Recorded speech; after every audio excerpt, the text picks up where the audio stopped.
Hey there, everyone. Out for an afternoon walk. I thought I'd get it in before our friend Cindy shows up. It's nice and cool out, actually. Hopefully you can hear me over the breeze and it's not too loud. I just wanted to jump on for a few minutes this afternoon and just encourage you. When we were on our prayer line this morning, I just heard the Lord speak that He's pouring out His uncommon favor. So we prayed on that on the prayer line this morning. And I also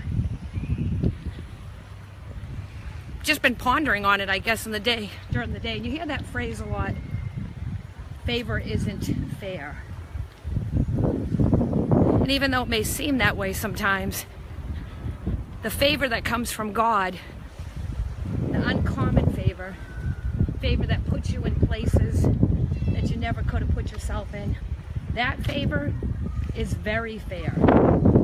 Because I believe God's looking on the heart. Just want to say hey to a few people. Hey, Ashley. Oh, that wind's getting strong. I don't know if you guys can hear that or not. But hey, Jennifer. Sue Yackel. Love you, Sue. Been praying for you. Been meaning to call you. Hey, Lynn. Hope everybody's doing good today. We're talking about God's uncommon favor. And I was just saying that you've heard that phrase before, favor isn't fair. But it really is. The favor from God is uncommon. You ever see where someone just, everything they do is blessed. Everything they touch prospers. You know, they don't even know sometimes how. They're just putting the hand to the plow, so to speak. And it's prospering in an uncommon way. You know, nobody in their family's gone that way before, maybe. They don't have the networks, connections to get where they've gotten. I know, huffing and puffing a little. That's uncommon favor. That's God stepping in and saying, I see your heart. I see your desire to be obedient, your desire to walk in integrity, have character in your life, keep a moral standard, walk in my ways. That brings the favor of God. Even in this season, I believe that the people that rejected us in the past are going to be the very ones that turn around and give us unexpected favor. Happened to Joseph, happened to David. I mean, I always look to the Bible. I'm going to switch hands here. What was it? I mean, Joseph, my goodness, he couldn't be stopped. When you read about Joseph in Genesis, in the book of Genesis, over and over again, people tried to stop him. And of course, there were definitely some things in his life, in his heart, that needed to be refined and purged, plucked out for sure. And they were. And he continually kept his heart right. I'm sure there were many tears, many crying out, especially when he sat in prison, falsely accused. I want to talk about injustice. And then forgotten by two people he helped, who said they wouldn't forget him. Any of this sounding familiar to anyone? But he kept his heart right. My heart. He kept his heart right, and that's the biggest thing. That's what God's looking for. God's going to promote us in an uncommon way. We just keep our hearts right. We walk in obedience. We trust and yield to Him. And I'll tell you what, when you're in a season of uncommon favor, both of my shoes are untied, by the way, but I don't want to stop this live video. When you're in a season of uncommon favor, it's going to stretch you too. So we have to be willing to be stretched and walk in obedience. So, something else about uncommon favor. You don't have to promote yourself. God's going to do it. Like Joseph, all of a sudden his name was remembered by someone who had forgotten him. I mean, that whole thing right there can preach. David, I always talk about David.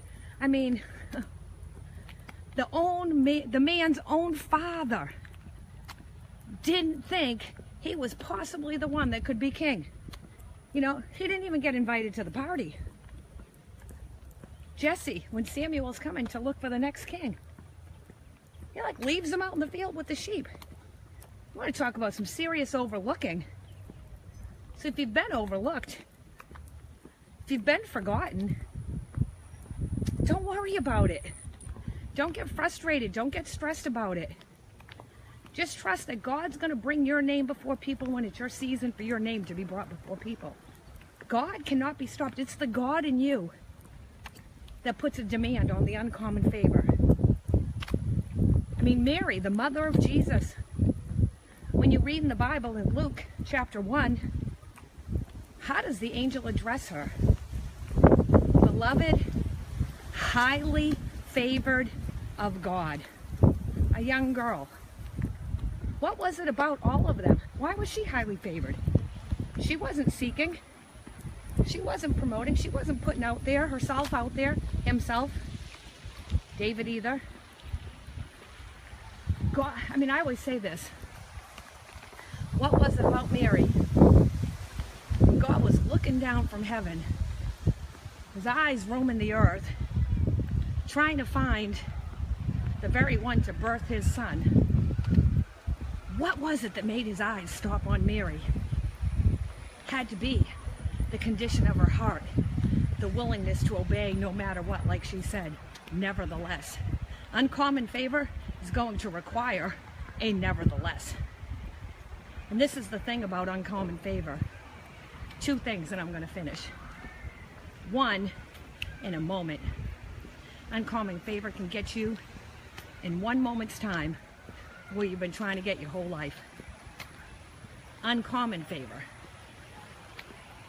Uncommon favor can help you accomplish what you couldn't accomplish on your own, but it's going to be through you. Like Mary, the mother of Jesus, was a young virgin. She could not accomplish on her own delivering the Son of God. But God was with her, and then through her, the Son of God came forth. So check your hearts, open your hearts, say, Lord, I receive. And sometimes when God's handing things out, some of us don't walk in them because we just haven't received them. I can have a gift for you that I went out and shopped for and picked out especially for you. But if you don't receive it, then what good is it? It's just going to sit there. And so God is handing out uncommon favor in this season. So say, I receive it. Say it right now this morning. I receive your uncommon favor, Lord. I thank you for it. Clean hands and a pure heart. That's who ascends the throne. That's who receives the touch from God. And so go forth, trusting that when God says, it's done. Nobody can stop it. Our only portion is to keep our hearts right before God and our hearts right before man. Our hearts right with man. Our hearts in unforgiveness. I mean, in forgiveness, sorry. You know, that's what Joseph really did. Even David, you know, he had to keep his heart just pure. And just doing what he knows to do with his brothers when he came to show up to kill Goliath. What are you doing here? Have you ever had that happen? Maybe they don't say it, but the look sure tells it. So just press in, because I promise you, God's eyes are roaming this earth, just like they did so many years ago, and they stopped on Mary. They're roaming the earth right now, and they're just looking for someone with a loyal heart to show himself on behalf of.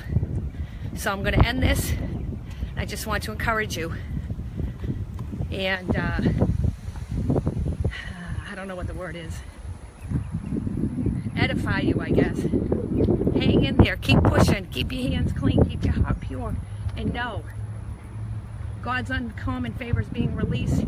We don't have to promote ourselves. God's doing it for us. We don't have to announce our names to anybody.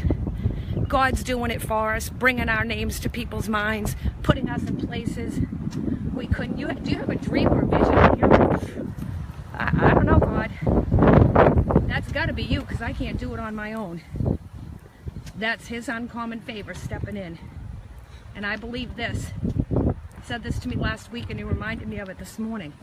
Even us with high expectations, even us that know and have already seen God do exceedingly abundantly above all we could ask or imagine, and we expect even more. We have a high faith, a great faith. We know God's going to do what he said he's going to do.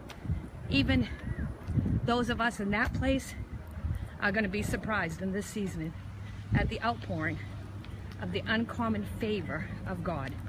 You all have a blessed day.